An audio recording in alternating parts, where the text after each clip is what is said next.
रयतेच्या हक्काची मनामनातून नाद उसळे हो.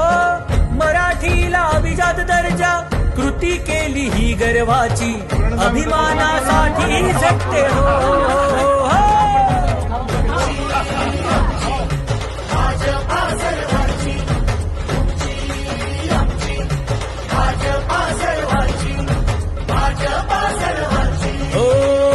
जनकल्याणार्थ आखले समान धोरण जाती भेद